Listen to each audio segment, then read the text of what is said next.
Welcome to The Explainer. Today, we're digging into a new analysis of the product management job market, and it reveals something pretty critical.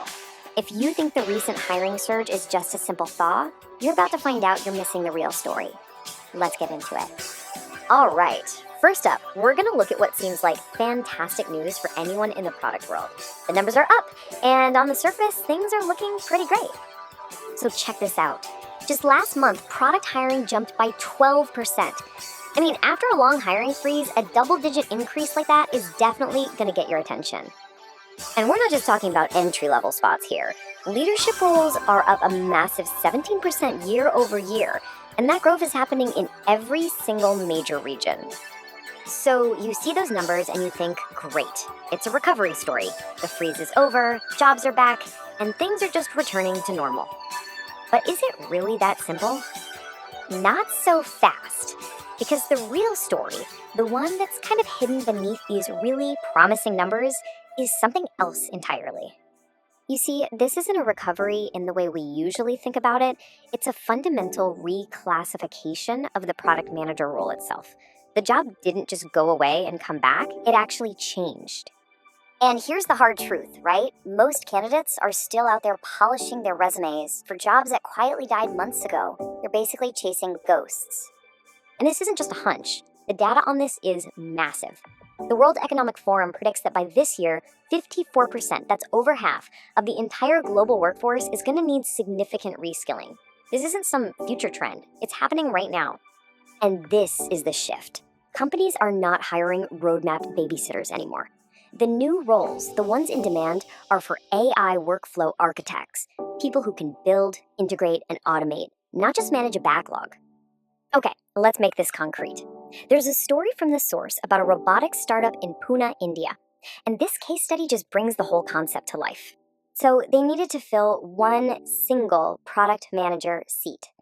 And to find the right person, they conducted 40 interviews. 40.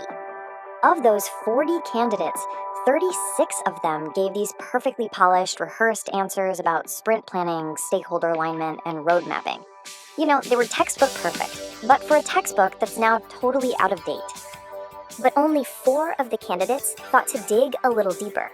They asked about the company's actual problem, which was a very specific bottleneck they were facing in their servo calibration process. They moved past the theory and into the real world. And out of those 4, only one person grabbed a marker, walked up to a dusty whiteboard, and actually sketched out an AI agent pipeline to show how they would solve that exact problem. So, guess who got hired, and the result? She delivered a massive 30% reduction in their design cycle in just 2 months. This is the difference between the old PM and the new one.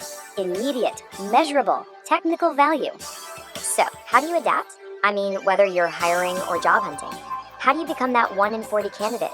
Let's break down the playbook. The source calls it the Thaw Protocol, and it's got 4 steps. First, audit your experience. Stop saying you were responsible for something. Start saying, I achieved X measured outcome. Second, retool. Don't just read about AI. This month, actually build one simple AI automation. Third, reposition. Start targeting roles where AI integration is an explicit requirement, not just a nice to have. And finally, step 4, move now, because this window of opportunity is closing, and it's closing fast. Now, for the CXOs, the leaders, and the investors listening, there's a critical, time-sensitive element to this whole shift that you really cannot afford to ignore.